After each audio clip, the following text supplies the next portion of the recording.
अस्सलाम वालेकुम everyone, good evening. आज इंशाल्लाह बहुत ही इम्पोर्टेंट टॉपिक डिस्कस करेंगे। One thing you must keep in mind as we move ahead, जैसे जैसे आप इसमें न्यू स्टेप को फोकस करते जाओगे तो जो न्यू टॉपिक है वो प्रीवियस टॉपिक पे बेस करेगा।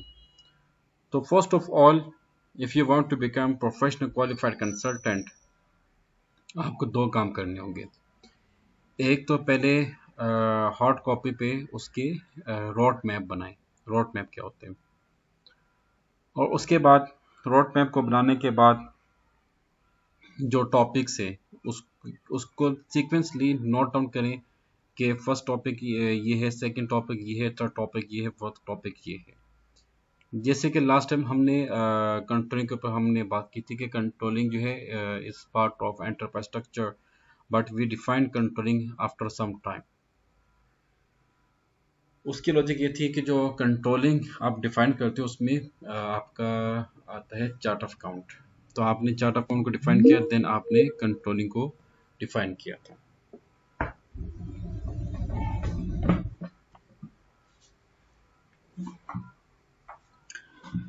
तो आज इंशाल्लाह हम कंट्रोलिंग को थोड़ा सा कंटिन्यू करेंगे, और उसके अलावा नेक्स्ट टॉपिक होगा यूनिवर्सल लेजर।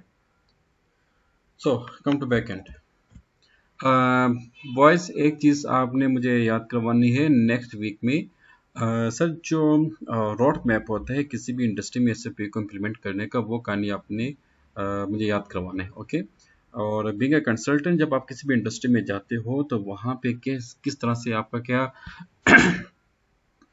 मैकेनिज्म होगा जिसके ज़रिए आपने एसएपी को उधर इम्प्लीमेंट कर दिया, ये आपने प्लीज़ याद करवाना है। SAP reference IMG. IMG stand for, अच्छा ये बताइए, ये जो बैक एंड पे हम काम कर रहे हैं ये क्या चीज़ है बेसिकली?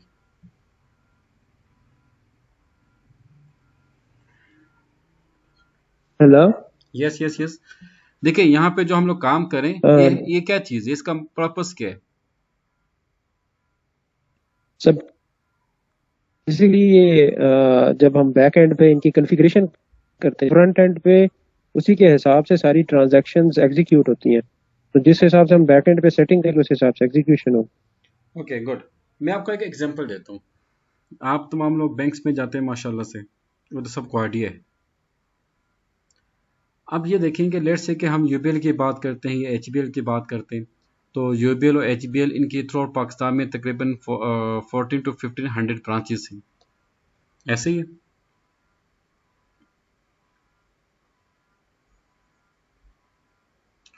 और ये बताएं कि इन तमाम ब्रांचेस को कहाँ से कंट्रोल किया जाता है? हेड ऑफिस से।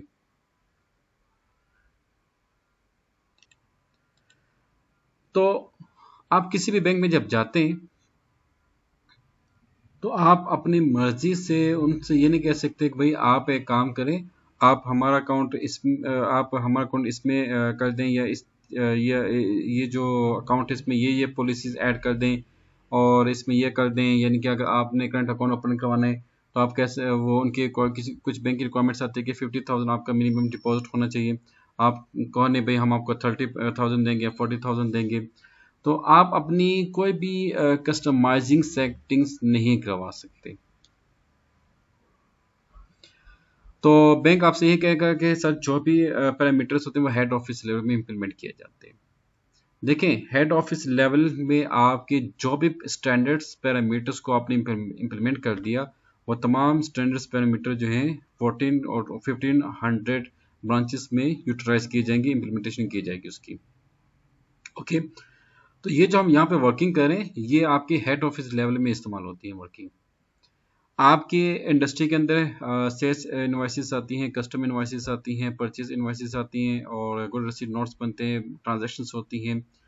तो वो तमाम की तमाम ट्रांजैक्शन तभी आप परफॉर्म कर सकते हैं जब बैक एंड के ऊपर आप बेसिक स्टैंडर्ड्स और पैरामीटर्स को इम्प्लीमेंट करते हैं। तो उन बेसिक स्टैंडर्ड्स और पैरामीटर्स में आज हम डिस्कस करेंगे कंट्रोलिंग और journal ledger. What is controlling and what is journal ledger, and how these two parameters are used for front end transactions. अच्छा, आपको ये भी मालूम है कि जो SAP है, ये आम तौर पर मल्टीनेशनल कंपनीज या इंटरनेशनल कंपनीज में इस्तेमाल किया जाता है। यानी कि ऐसी इंडस्ट्रीज में इस्तेमाल किया जाता है कि जो अपनी होम कंट्री के अलावा किसी फॉरेन कंट्री के साथ भी उसकी बिजनेस ट्रांजैक्शंस होती हों। और आपको ये भी मालूम है कि जब आप किसी फॉरेन कंपनी के साथ ट्रांजैक्शन करते हैं तो उसमें करेंसी इन्वॉल्व होती है। एक आपकी इंटरनेशनल करेंसी होती है, एक आपकी डोमेस्टिक करेंसी होती है। और आपको ये भी मालूम है कि जो कंपनी से डोमेस्टिक कंपनी से वो अपनी फाइनेंशियल स्टेटमेंट होम करेंसी के ऊपर मेंटेन करती है। अगरचे आपकी ट्रांजैक्शन जो है इंटरनेशनल कंपनी फॉरेन कंपनी के साथ डॉलर्स भी की जाती है, लेकिन आपने फाइनेंशियल स्टेटमेंट जो है अपनी होम करेंसी के ऊपर मेंटेन करना होता है। इस तरह की जो सेटिंग्स है उसको हम कहते हैं यूनिवर्सल लेजर सेटिंग्स। और आपको ये भी मालूम है कि जहां पे फाइनेंस होगा वहां पे कॉस्टिंग होगी। देखिए, कोई भी डिपार्टमेंट मुझे ऐसा बताए कि जहाँ पे कॉस्टिंग ना हो। आप कोई भी डिपार्टमेंट देख लें, चाहे आप सेल्स का देख लो, आप परचेज का देख लो। अगर सेल्स डिपार्टमेंट में आप ये कह सकते हैं सब वहाँ से तो हम रेवेन्यू जनरेट करें, लेकिन रेवेन्यू जनरेट करने के लिए आपको मैन पावर की जरूरत पड़ेगी। आपको डिफरेंट जो एडमिन एक्सपेंडिचर्स हैं, ऑपरेटिंग एक्सपेंडिचर्स हैं, उसकी जरूरत होगी। तो हर डिपार्टमेंट में जो भी एक्सपेंसेस इस्तेमाल किए जाते हैं वो उसको हम कॉस्ट कंसिडर करते हैं। अब ये एक अलग मैटर है कि what is the difference between expense and cost. तो सबसे पहले आप आ जाएं कंट्रोलिंग में। अच्छा, यहाँ तक लॉजिक होगी क्लियर। दो बेसिक कॉन्सेप्ट्स हैं controlling, basic parameters of controlling and basic parameters of universal journal ledger.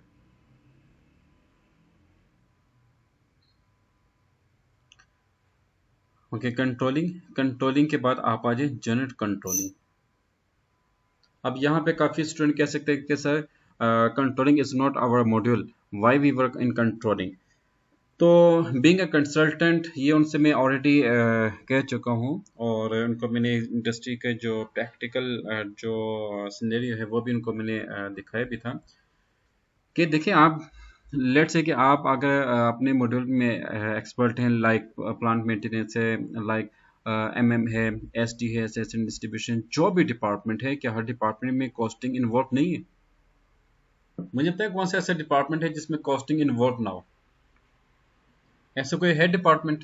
Sir, कोई भी ऐसा डिपार्टमेंट नहीं, इवन स्मॉल छोटी से छोटी ट्रांजैक्शन जो है ना वो कॉस्ट से रिलेटेड है। ये तो दूसरी ये कि पाकिस्तान में इस टाइम काफ़ी मैंने इंडस्ट्रीज को रिसर्च किया जो लॉस में जा चुकी हैं, जो बिल्कुल ख़त्म हो चुकी हैं। तो उसको जब मैंने स्टडी किया, रिसर्च किया, तो उन वहाँ पे यह सबसे बड़ा प्रॉब्लम था कि जो कॉस्टिंग की प्रॉपर मैनेजमेंट नहीं थी। मिसाल के तौर पे आप सबकी अपनी अपनी एक कंपनी है, अल्लाह ताला आपको कंपनीज कॉर्नर बनाए, तो आपके पास कोई भी सेल ऑर्डर आता है।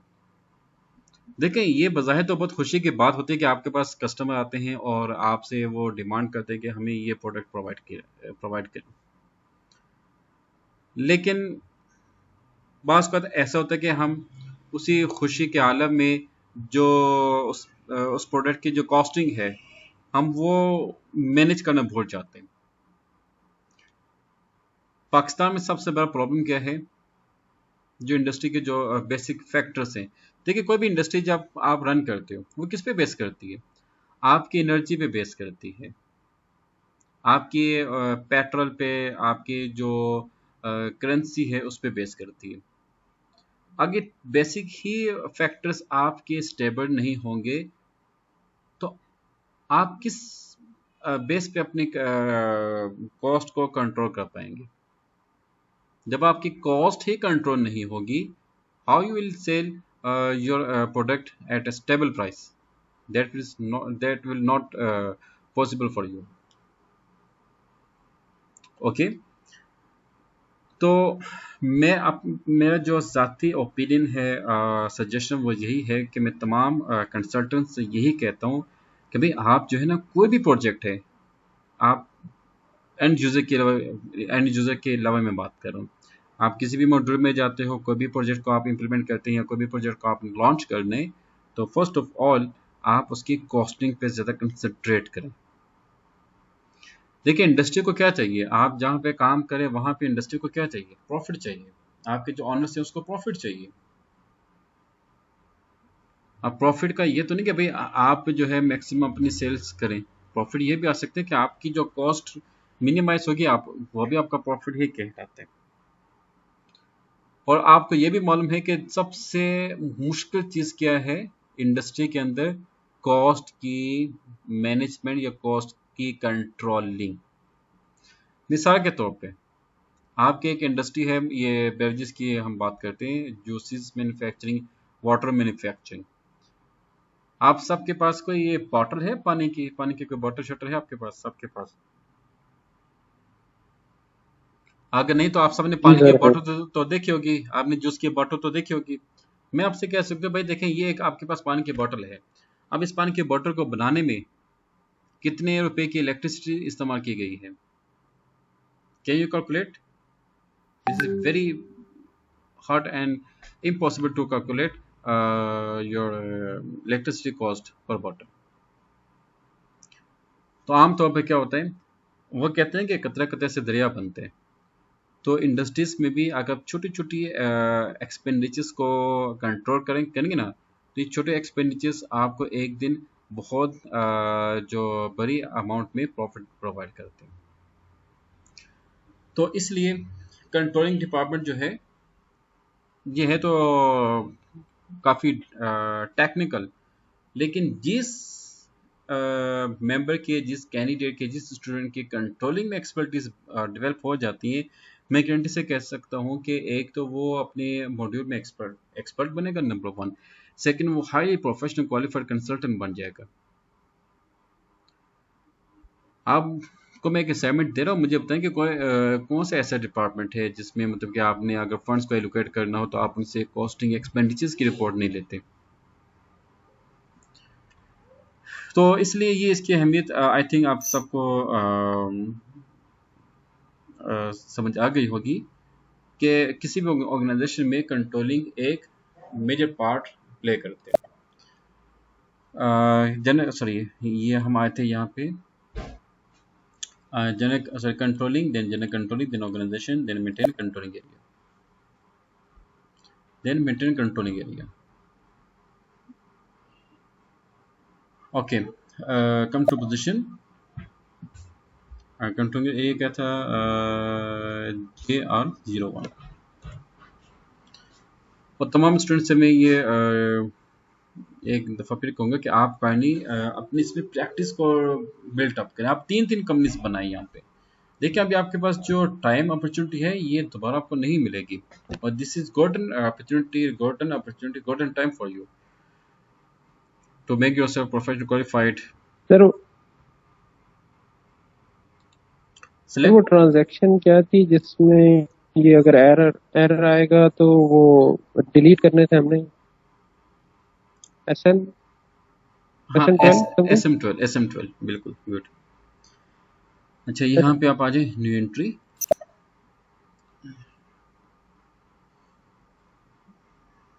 और यहाँ पे कुछ बेसिक कंपोनेंट्स उसको हम एक्टिव करेंगे, ईयर 2024। और यहाँ देखें कॉस्ट सेंटर्स, इसको आप एक्टिव करेंगे। Activity type okay, order management active कर दें, और कम्युनिकेशन मैनेजमेंट एक्टिव कर दें। ABC ये भी आप पैरेलल कर दो। सेल ऑर्डर प्रोजेक्ट इस पर क्लिक कर दें, और यहाँ पे आपने ऑल करेंसी के ऊपर ठीक किया हुआ है, क्योंकि हमने आगे इंटरनेशनल ट्रांजैक्शंस भी करनी है डॉलर में एंड ट्रेंड से। अब यहाँ पे ऑर्डर मैनेजमेंट की यहाँ पे ऑर्डर मैनेजमेंट से मत इंटरनल ऑर्डर की बात की जा रही है।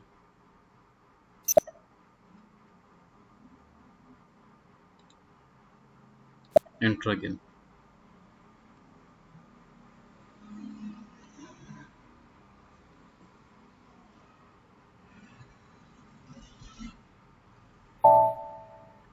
Ignore this one. अच्छा, ऐसे बात कर, ये जो अभी स्क्रीन डिस्प्ले हुई थी, बात कर सिस्टम आपसे ये कहता है कि भाई आपने ये जो चीज़ें हैं ये आप जो है स्किप किए जा रहे हैं। तो ये जैसे कि मैंने आपसे कहा था कि फील्ड स्टेटस वेरिएंट के अंदर कुछ ऑप्शन है जिनको कुछ ऐसे आइटम्स हैं जिनको हमने ऑप्शन के ऊपर टिक कर दिया, तो कुछ को हमने रिक्वायर्ड के ऊपर टिक कर दिया। तो रिक्वायर्ड का मतलब ये होता है कि सिस्टम आपसे कहेगा कि वार्निंग देगा कि आप इस चीज़ को मिस कर रहे हैं। Come back. अच्छा, ये जो वो सेव नहीं हुआ, इसको दोबारा सेव करें प्लीज़।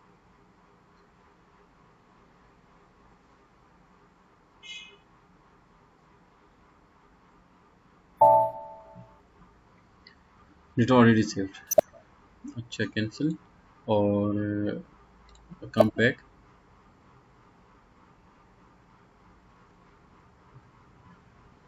अच्छा, ये एरर आ रहा है, इसको आप नो कर दें और न्यू सेशन में आ जाओ।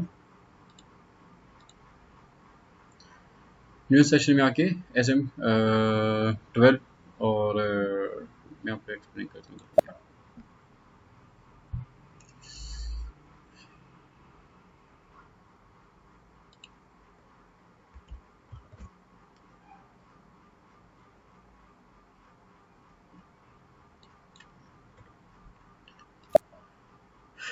Click on search. जितने भी लॉग आईडीज हैं वो यहाँ पे डिस्प्ले हो जाएंगी। आप इन सबको सेलेक्ट करने के बाद डिलीट कर दें। जस्ट एक ही। Okay, no problem.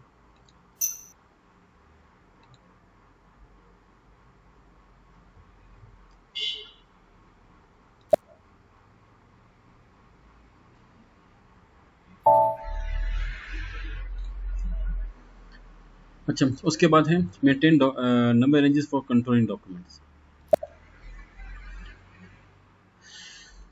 GR01। अच्छा, आपको इसमें एक बहुत एक स्ट्रेंड थिंग आपको जब बता दूँ। कुछ ऐसे डिपार्टमेंट्स हैं जिसमें आप ट्रांजैक्शंस करेंगे ना, उसके कंट्रोलिंग डॉक्यूमेंट ऑटोमेटिकली जनरेट होते जाएंगे बैक एंड के ऊपर। तो उसका तरीका ये है कि ये है कॉपी सब्जेक्ट और यहाँ पे फॉर्म कर दो जो कि एससीपी का बाय डिफ़ॉल्ट जो नंबर रेंजेस बने हुए हैं, हम उसी को अपने कंपनी कोड में कॉपी कर देंगे। ये लाइंस इसमें हम करते हैं। अचानक सब इधर भी आए हुए, जो यहाँ पे हम करते हैं।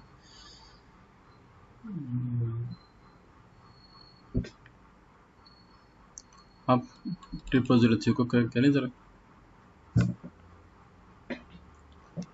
From copy 0003 to JR01, enter.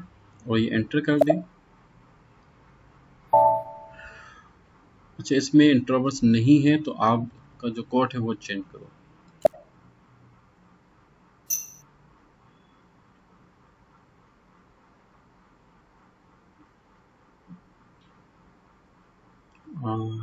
इसमें हम देखते हैं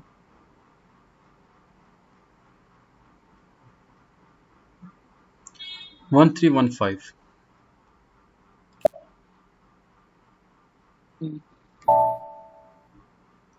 controlling area 1315 was copy to this one. Okay. अच्छा, अब आपने इसको व्यू करने, क्लिक ऑन ओवरव्यू।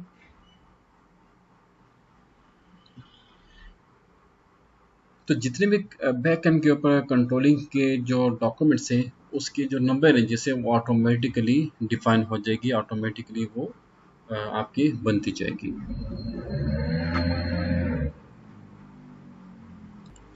अब ये देखिए आपके पास वो लिस्ट आ गई है। प्राइमरी पोस्टिंग है, प्लानिंग है, प्लानिंग ट्रांजेक्शन है, असेसमेंट है, डिस्ट्रीब्यूशन है, order settlement, interval, activity based costing है, प्राइमरी कॉस्टिंग है, कॉस्ट और जब ऑब्जेक्ट कॉस्टिंग है। तो बहुत सी ये चीज़ें हैं, आपको इसका भी नॉलेज होना चाहिए। स्टैटिस्टिकल की फिगर क्या होती है, सेटलमेंट एलोकेशन क्या होती है, ओवरहेड चार्जेस क्या होते हैं। अच्छा, इसमें प्लानिंग काफ़ी चीज़ इसमें लोकेशंस आ जाती हैं। फिर आपकी आ जाती है एक्चुअल, एक आपकी प्लानिंग होती है, एक आपकी एक्चुअल वो होती हैं, कैलकुलेशंस होती हैं, आप दोनों को कंपेयर करते हो, तो फिर जो है आपका जो बजट है आप उसके लिए उसको यूटिलाइज करते हो। Okay, come back. Maintain versions. What is versions? देखिए एससीपी के अंदर एक टॉपिक इस्तेमाल किया जाता है। देखिए आप लोग ने कभी बनाया budget, budget feasibility report, project report? Student, नाम तो सुना होगा आपने बजट का। जी सर, नाम सुना हुआ है, बजट बनाया में क्या नहीं। होता है? बजट में क्या होता है? Let's say you have to launch a new project. आप पहले क्या करते हो, उसकी प्लानिंग करते हो, उसकी फिजिबिलिटी आप कैलकुलेट करते हैं, फिर उसके मुताबिक आप एक स्पेसिफिक अमाउंट को एलोकेट करते हैं। पहले आपकी बनती है प्लानिंग होती है, फिर फिजिबिलिटी रिपोर्ट बनती है, फिर प्रोजेक्ट रिपोर्ट बनती है, फिर आपका बजट आप उसमें एडजस्ट करते हैं, फिर बजट के बाद आप उसको उसमें से फंड्स को एलोकेट करते हैं।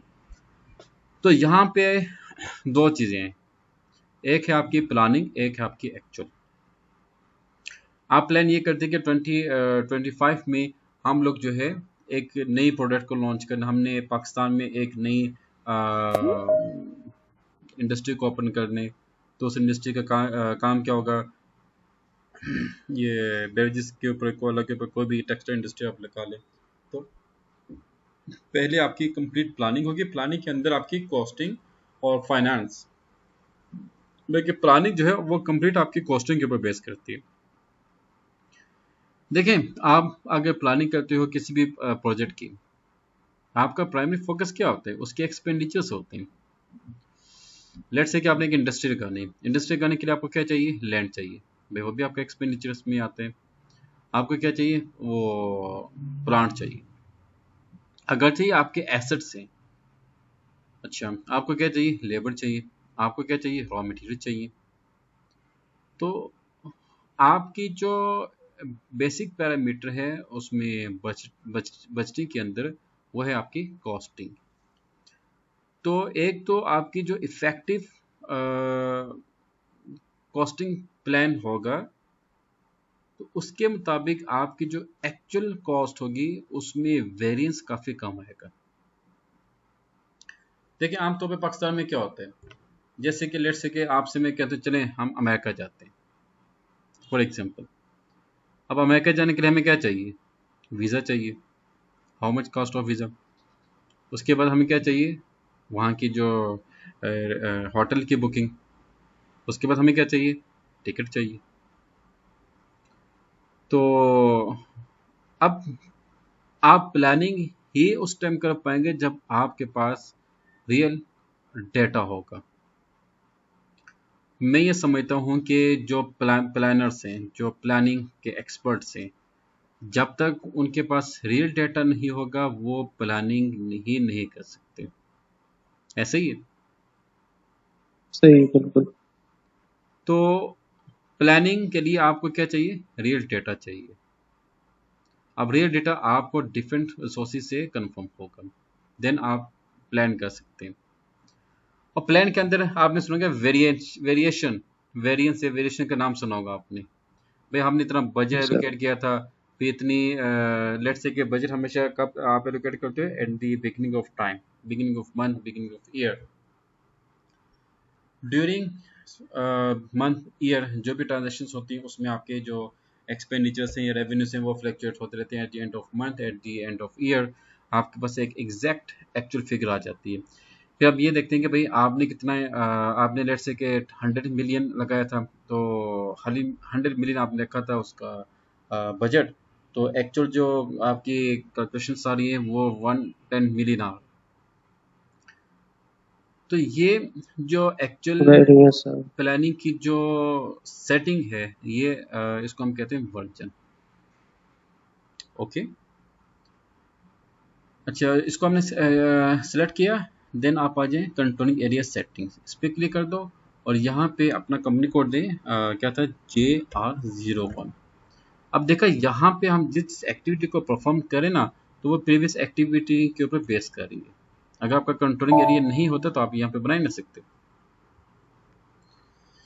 अच्छा, वैल्यूएशन व्यू आपके पास डिफरेंट है, लीगल है, ग्रुप है, प्रॉफिट सेंटर वैल्यूएशन है। ये मैं आपको बताऊंगा ये क्या चीज़ें हैं। अभी हम इसको यहाँ पे डिस्कस नहीं करेंगे, आप बताओ, आप इसको ज़रा नोट कर लें। इंटेंसिव,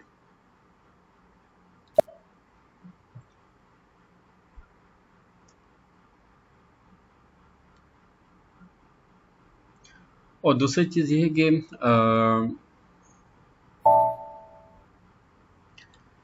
आपने जो कंट्रोलिंग के पैरामीटर्स को इम्प्लीमेंट करने, तो उसके लिए आपने कंट्रोलिंग एरिया सेटिंग को भी कंट्रोलिंग एरिया को भी सेट करना। तो हम यहाँ पे आते हैं, इसको आप क्लोज कर दें जनरल कंट्रोलिंग को। Come to profit center counting. What is profit center counting? Profit center, अच्छा, सेंटर का मतलब यहाँ पे हम यूज करते हैं डिपार्टमेंट के लिए। ओके, प्रॉफिट सेंटर मीन आपका सेल्स डिपार्टमेंट। आप आ जाए basic settings, set controlling area, इसको आप सेट कर दें। अच्छा, उसके बाद आप आ जाए, इसको आप क्लोज कर दें। कम टू फाइनेंशियल अकाउंटिंग, कहाँ पे है ये? आ गया फाइनेंशियल अकाउंटिंग। अब नेक्स्ट टॉपिक के ऊपर हम जा रहे हैं, और उसके बाद आप आ जाए financial accounting, global settings, ledger, come to ledger. अच्छा, ये है define settings for ledgers and currency types. तो जब मैं आपसे पहले जो बात करता हूँ यूनिवर्सल लेजर टाइप, वो बेसिकली ये है। अच्छा, इसको हम अभी वो इसको हम परफॉर्म नहीं करेंगे। Now come to front end, we have to calculate general GL account, and then we go to posting of general entry। उसको हम यहाँ पे होल्ड करते हैं।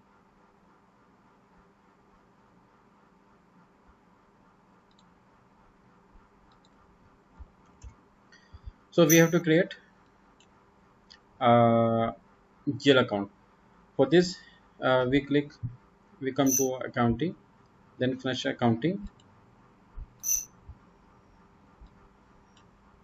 then general ledger, then account, sorry, then master's account,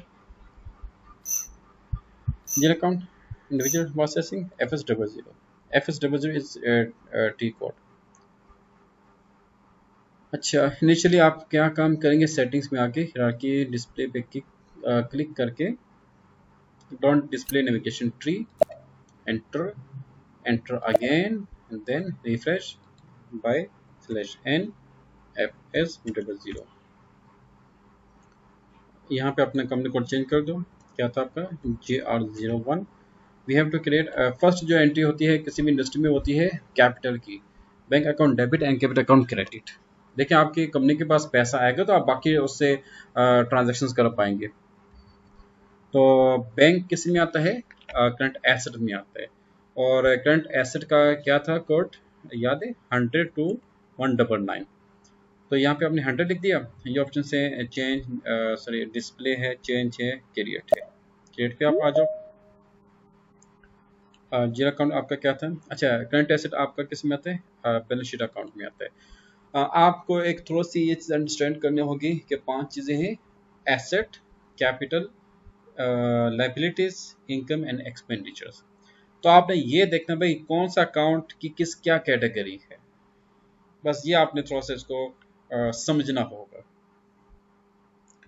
अच्छा, अब देख, जैसे कि यहाँ पे मैंने क्या लिखा है, 100। I am going to create bank account. तो बैंक बेसिकली क्या होता है? Current asset. और करंट एसेट किस में आता है? बैलेंस शीट में आता है। बस आपने ये देखना कि बैलेंस शीट में कौन कौन से आइटम्स आते हैं। बैलेंस शीट में आपका एसेट आता है, कैपिटल आता है, और वो आता है लायबिलिटीज आती हैं। एक आपके होती है इनकम स्टेटमेंट। इनकम स्टेटमेंट के अंदर आपकी एक्सपेंस एंड रेवेन्यूज आते हैं। करंट एसेट्स, शॉर्ट टेक्स के बैंक, यहाँ पे आप बैंक लिखते हैं। अच्छा, इसमें हमने जैसे चार चीज़ों को फिलअप कर दें। Then come to control data. इसमें आप करेंसी दोगे पे किया, और यहाँ पे आप आ जाए शॉर्ट की 0001, देन आप आ जाए क्रेडिट बैंक इंटरेस्ट में। यहाँ आप देंगे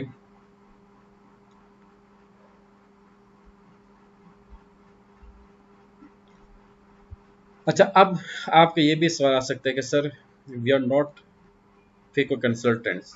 फॉर एग्जांपल आप किसी भी दूसरे मॉड्यूल सीखें, आप चाहे जिस मर्जी मॉड्यूल से हैं, लेकिन ये चीज़ें आपके लिए बेसिक पैरामीटर्स हैं। उसके लॉजिक ये है, लेट से कि अगर आप सेल्स करते हैं तो सेल्स में भी जीएल अकाउंट यूज़ होता है, अगर आप परचेज करते हैं तो परचेज में भी जीएल अकाउंट यूज़ होता है, अगर आप प्लांट मेंटेनेंस के हैं उसमें भी जीएल अकाउंट यूज़ होते हैं, अगर आप पीपी के हैं उसमें भी यूज़ होता है। यानी कि हर डिपार्टमेंट में आपका जीएल अकाउंट और cost centre cost element last में इस्तेमाल होगा। तो यहाँ पे आपने यूज़ करना है G001। तमाम स्टूडेंट जो जो मैं यूज़ करूँ एज इट इज़ आपने उसको डेटा को पुटअप करना है, control S. Okay, data was saved. और अब आप एक काम करें, सेटिंग्स में आके हिरार्की डिस्प्ले में आ जाए। अच्छा, ये सेटिंग हिरार्की डिस्प्ले जो है ना, ये जब आपके न्यू कंपनी में आपने फर्स्ट जीआर अकाउंट को क्रिएट करने तब आप इसको यूज़ करते हो।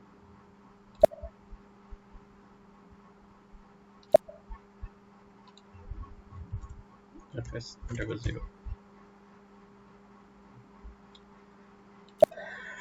नेक्स्ट क्या है, कैपिटल। कैपिटल का क्या था 200। यहाँ पे आप देखें कैपिटल किस में आता है, आपका बैलेंस शीट में आता है।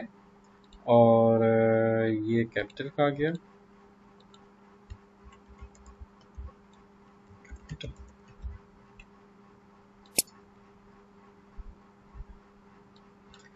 कैपिटल क्या होता है, इन्वेस्टमेंट होती है। देखें आपकी कंपनी के अंदर इन्वेस्टमेंट आएगी तो आपका बिजनेस स्टार्ट होगा।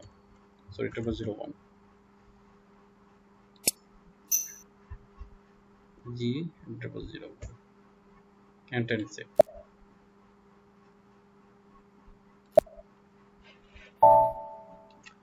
ओके, अब आप आ जाए, हमने एक जनरल एंट्री पोस्ट करनी है।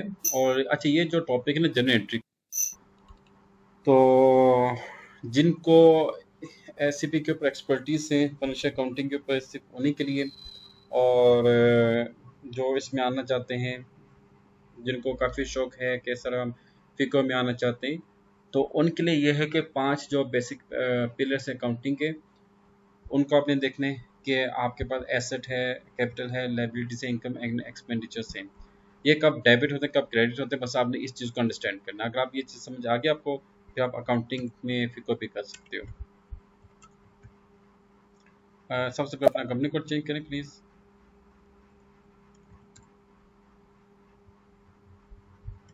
यहाँ पे डॉक्यूमेंट डेट और posting date 100 debit 85 million 200 credit study की। अच्छा, ये देखें कि आप फ्रंट एंड के ऊपर एक डॉक्यूमेंट बना रहे हो, तो सिस्टम कह रहे हैं कि no amount tolerance range enter for company code this one. तो इस तरह की ये जो एरर्स आते हैं, ये बैक एंड के ऊपर आपने इसको सॉल्व करना होता है। Come back. अच्छा, यहाँ पे आप इसको क्लोज करें, डॉक्यूमेंट में आ जाए। अच्छा स्टूडेंट, एक चीज़ ये भी नोट कीजिए, जो भी एरर्स आते हैं ना, आपने उसकी स्क्रीनशॉट लेनी है। ओके, स्क्रीनशॉट लेने के बाद फिर आपने उसके सोल्यूशन को उसके सोल्यूशन पे फोकस करने और अच्छे से नोट्स भी बनाएं। अच्छा, डॉक्यूमेंट के बाद आप आ जाए यहाँ पे।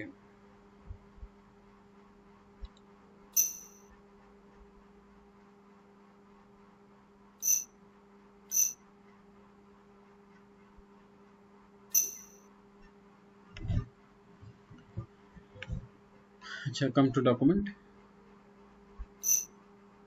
अच्छा, यहाँ पे देखिए टॉलरेंस ग्रुप आ गया, defined tolerance group for employees. What is tolerance? जी, ये क्या चीज़ है, जरा पूछिए प्लीज़। देखें, आपके टॉलरेंस का मतलब ये होता है एक limit, to set a limit. आपकी कंपनी के अंदर एक अकाउंटेंट है या एडमिन है, कंपनी की पॉलिसी होती है कि आपने उसको एक अथॉरिटी दी होती है कि भाई आपने इस अमाउंट से ज़्यादा एंट्री पोस्ट नहीं करनी।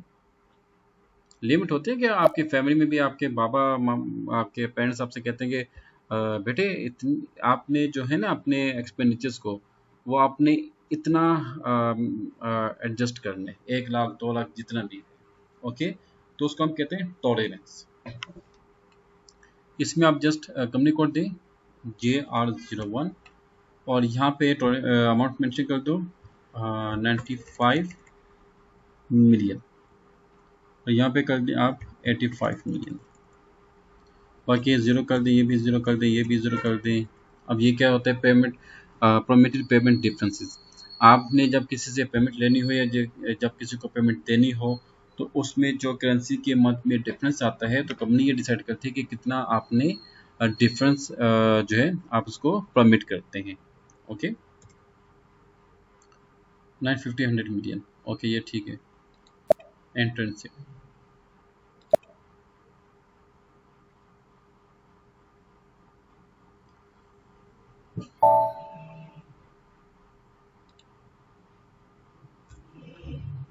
एंटर मेंटेन फिजिकल ये variant for company code this one.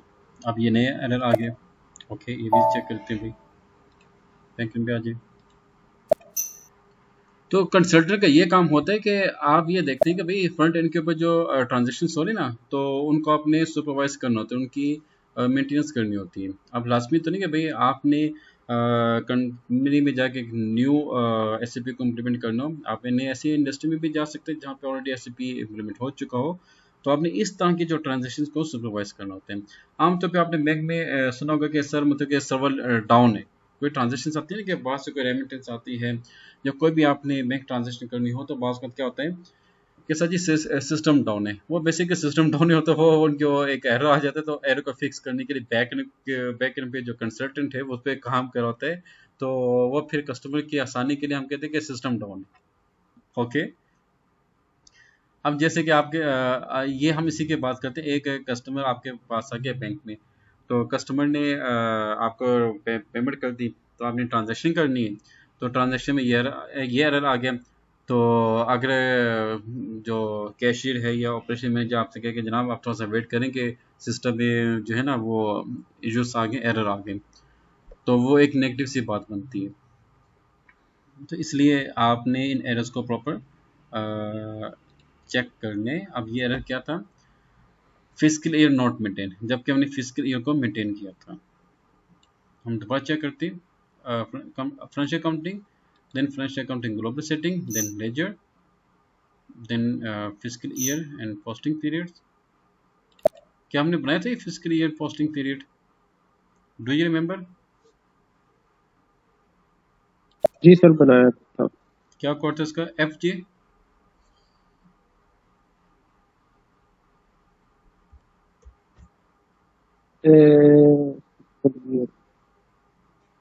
FJ JR01, ठीक है। चलिए इसको तो हम यहाँ पे चेक करते हैं।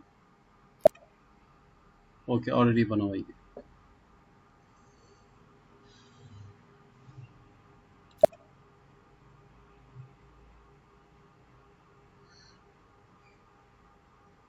अब ये भी देखने कि आपने जो फिजिकल ईयर को मेंटेन किया हुआ है क्या आपने कंपनी कोड के साथ असाइन किया। लेकिन जो भी बैक एंड के ऊपर आपने एक्टिविटी को परफॉर्म करना है उसको कंपनी कोड के साथ लाजमी असाइन करना है, या तो कंपनी कोड के साथ या कंपनी के जो बेसिक डिपार्टमेंट है उसके साथ आपने असाइन करना है। जैसे कि शिपिंग पॉइंट आता है, शिपिंग पॉइंट जो है वो कंपनी कोड के साथ असाइन नहीं किया जाता है, आप उसको प्लांट के साथ असाइन करते हैं।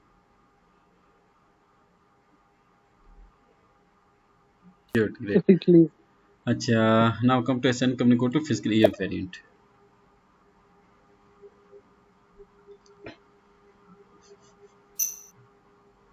अच्छा ये आ गया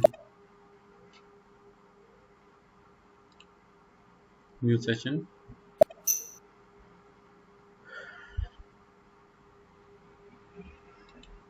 simple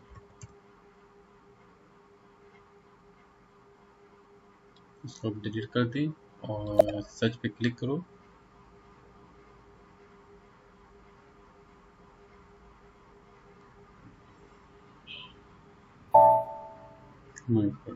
Select all and delete।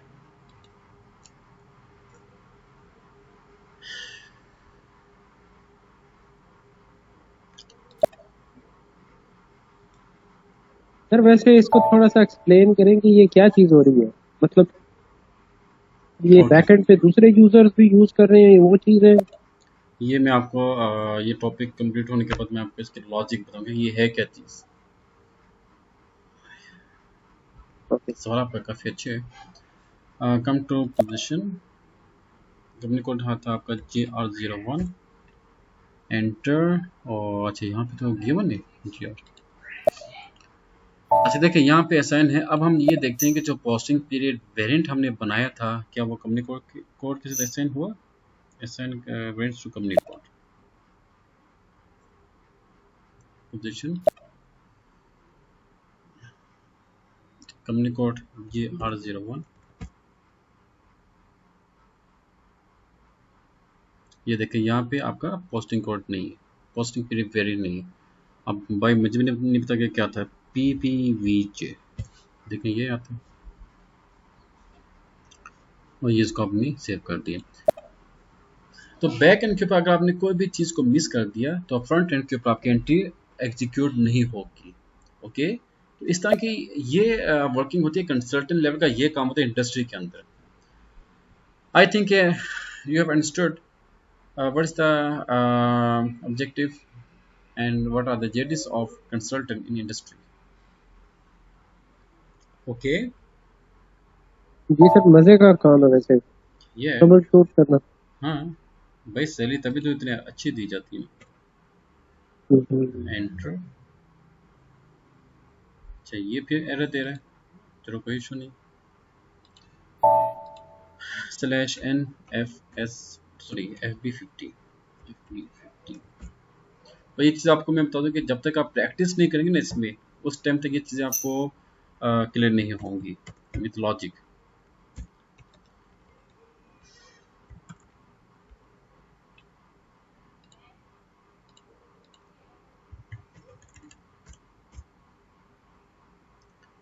ये 95 इंडियन, ये देखें ये जिनको डेबिट क्रेडिट का आगे ये देखिए ऊपर डेबिट एंड नीचे क्रेडिट। तो अकाउंटिंग का ये भी आता है कि डेबिट और क्रेडिट आपके अमाउंट दोनों इक्वल होनी चाहिए, सेम होनी चाहिए। हम ग्रीन वापस को सेव कर सकते हैं। ओके, सेव के दौरान ये इश्यूज आएंगे, ये this no assign categories. I think इसमें 2 इश्यूज और आएंगे इंशाल्लाह। तो कल हम इसको मज़ीद इसको सॉल्व करके तो जो हमारा वीकली टॉपिक है वो इंशाल्लाह हम क्लियर कर देंगे। नेक्स्ट वीक से हम नया जो मॉड्यूल है वो उसको हम स्टार्ट करेंगे इंशाल्लाह। ओके स्टूडेंट, तो बाकी जो जो फ़िको में आना चाहते हैं तो उनके लिए ये है कि अगर तो आप लोगों की अकाउंटिंग बेस क्लियर है तो फिर तो आप इसमें आ सकते हैं।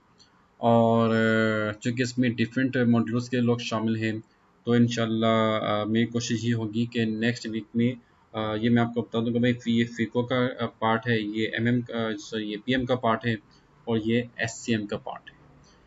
तो उससे ये होगा कि आपको ये अंदाज़ा हो जाएगा भाई ये आपका काम है तो आपने अपनी एक्सपर्टीज़ में डेवलप करनी है। ओके, जैसे कि ये फ़िको का काम है, अब जो PM है और सप्लाई चेन मैनेजमेंट है उनका काम क्या है, इस चीज़ को अंडरस्टैंड करें क्योंकि आपने इनके साथ कोऑर्डिनेशन आपकी इनके साथ कोऑर्डिनेशन होती है। ओके, तो कल इंशाल्लाह हम जो है 1 जनवरी पोस्ट करेंगे इंशाल्लाह। ओके स्टूडेंट, तो काइंडली आप इसकी प्रैक्टिस करें और मुझे जो असाइनमेंट है वो आप काइंडली प्रेजेंट कर दिया करें। Is there anything you want to discuss please? अच्छा थैंक यू सर, कल क्लास सेम टाइम पे होगी? या इंशाल्लाह। Okay, okay student, thank you.